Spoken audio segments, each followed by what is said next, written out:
Sabay-sabay tayong mangarap sa isa't isa. May pagsubok man o wala.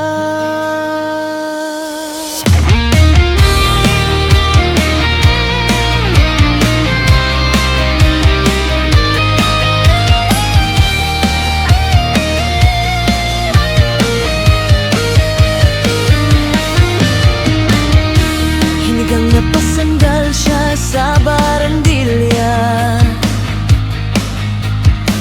nasa mukha pa rin hindi maipaliwanag na emosyon. Joy had kissed her hotly and she had responded just as hotly too loud. Dino ang gabi ng acquaintance party. May tatlong na makalipas, what have you done? Tanong ito pinamulahan ng mukha. What have I done? Inilahan ni Joy. Ang dalawang kamay sa pa-inosenteng paraan kung may salita mang maiksi ay yun mismo ang suot nito. Napakadali, mas inihahantad ang dapat itago kaysa sa panahon.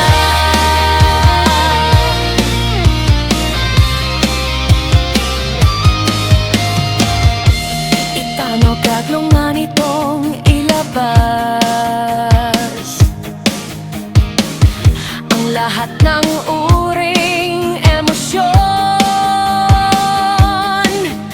mula sa kanya nang hindi kumukurap of all the similes.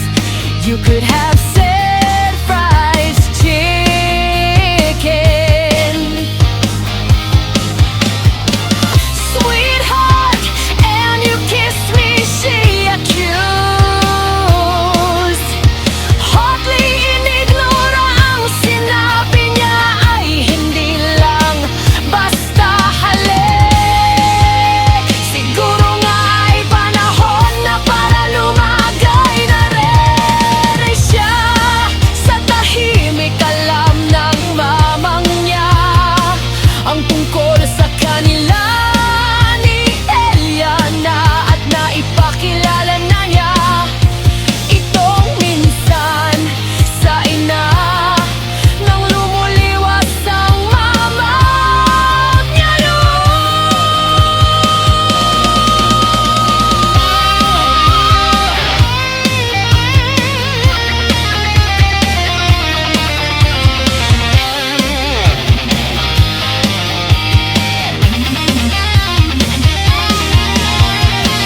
nakaraang buwan at bagaman hindi nagpahayag ng pagsang ayon sa girlfriend niya, ang ina ay hindi rin naman tumututol, pero nakakatiyak niyang magkakasundo ang dalawa sa sandaling mag-asawa na sila.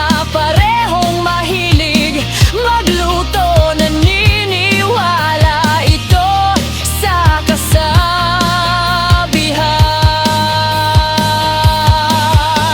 The way to a man's heart is though his stomach.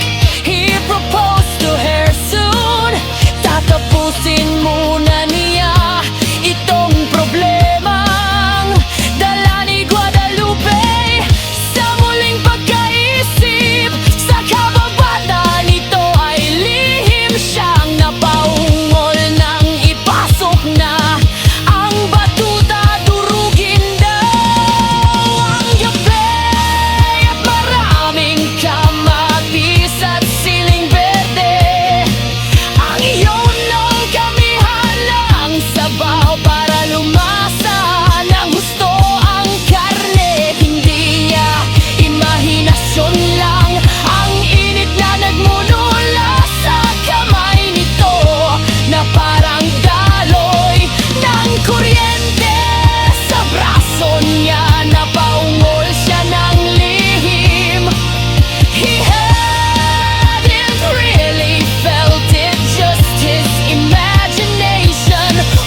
Ang